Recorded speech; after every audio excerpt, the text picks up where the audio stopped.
Génération FM. Generation FM, the best radio. Génération FM. Voilà, notre rencontre d'aujourd'hui, et on espère être outillés.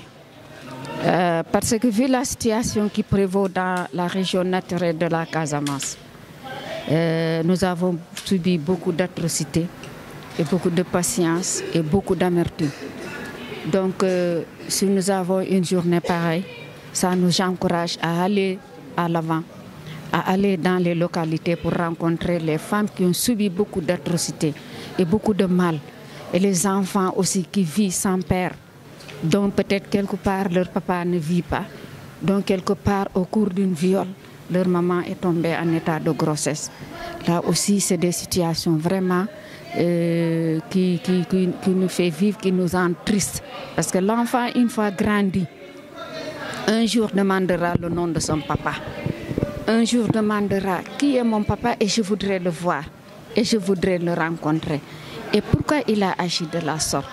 Cette question devient sans réponse et demeure sans réponse. Donc ce soutien est vraiment utile pour nous.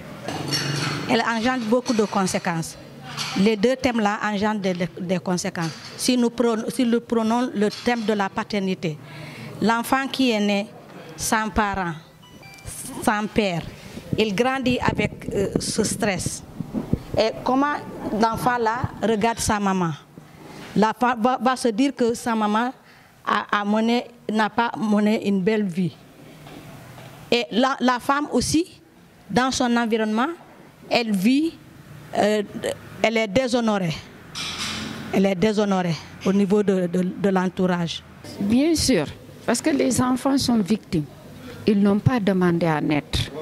Ils sont nés peut-être au cours d'une relation non consommée, peut-être de forcing. Et quelquefois, ils vivent avec le violeur. Ils n'ont pas osé dire.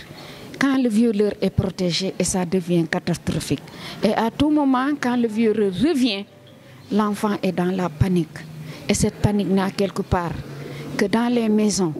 Celui qui viole est protégé. Donc il faudra que ces articles-là protègent l'enfant et les femmes qui subissent des cas de viol. Donc, vous savez, dans quelque part, la Casamance naturelle qui a vécu, comme je l'ai dit tout à l'heure, et ces femmes-là qui ont vu naître leurs enfants sans père, qui adoptent ces enfants-là sans père. Et si ces enfants-là deviennent quelqu'un, là aussi c'est autre chose. Une dame l'a dit tout à l'heure, parce que peut-être elle va y revenir. Mais moi j'ai dit, les déplacés qui ont quitté leur localité à cause de l'insécurité, qui ont été dans d'autres pays, le seul papier qu'ils ont, vous êtes réfugiés et vous resterez réfugiés. Une fois au retour, qui devient père de famille, qui deviennent responsables des localités et qui n'ont pas d'extrait parce qu'ils n'auront pas de carte d'identité. Et si la Croix-Rouge venait pour une distribution vivrière et vous présentez sans carte d'identité, donc vous n'êtes pas la bienvenue pour la distribution. Ça, c'est des choses aussi qu'il faudra rectifier et revoir. Et je m'en vais vous dire, il y a des pères de famille qui vivent avec leurs enfants sans extrait, leurs femmes sans extrait, et faute de déplacement. Donc il faudra que les autorités réfléchissent là-dessus. Parce que bon, le fléau se trouve aussi à Bignona, dans le département, qui fait 5395 km² et plus de 300 et quelques villages. Donc ce n'est pas une petite affaire. Et surtout dans le Nord Sindian, qui fait plus de 33 villages, 63 plus encore. Donc il faudrait que les gens réfléchissent pour réhabiliter ces enfants-là, afin qu'ils puissent vivre mieux avec leurs parents et dans la société. Pour cet article, c'est la raison pour laquelle nous sommes là. Nous avons invité, je pense que toutes les couches, parce qu'il y a les autorités coutumières ici, il y a les personnes de la 3e âge, il y a les élus locaux, il y a les autorités coutumières, il y a la société civile, il y a les femmes.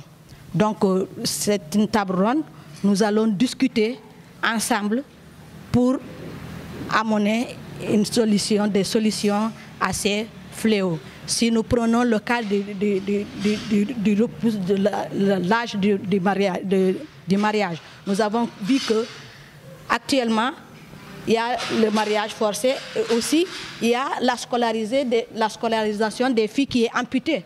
Parce que quand on te dit qu'à l'âge de 16 ans, tu peux aller te marier, à 16 ans, on t'enlève de l'école pour aller te marier. Donc ta scolarité est amputée.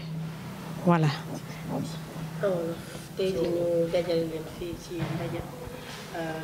Le refus de paternité, c'est irresponsable. Parce que ce que le dit le Wolof, donc ayez l'amabilité quand même de reconnaître que vous avez passé et vous avez laissé quelque chose. Donc c'est irresponsable de dire que je ne suis pas le père de cet enfant-là. Et un jour, il va grandir et il vous posera la question. Et vous, intérieurement, vous vous poserez cette question parce que vous avez regretté que l'enfant a réussi et vous voulez s'approcher de l'enfant-là. Et ces enfants-là n'ont pas demandé à naître. Donc, ils ont été victimes. Donc, il faudrait que l'article 111 et 196 protège l'enfant-là. Nous sommes d'accord parce qu'il y a la promulgation de la loi, mais l'adoption de la loi et l'application de la loi qui manque. Donc, il faudrait appliquer ces lois-là pour mieux protéger. Quelque part, la femme n'a même pas osé dire à monsieur, je ne t'aime plus. Vous méritez la mort. Parce qu'il y avait un mariage obligé, un mariage précoce. Une fois que la femme grandit, il va dire à son maman, je ne t'aime plus, je veux quitter. Alors, pas une balle à la tête et la femme meurt. Est-ce que nous méritons ça? Or qu'à tout moment, les hommes, ils font le divorce, ils demandent le divorce, ils divorcent des femmes. Et donc nous disons non à ça. Il faut que ces lois nous protègent et protègent les enfants. Génération FM. Generation FM, the best radio. Génération FM.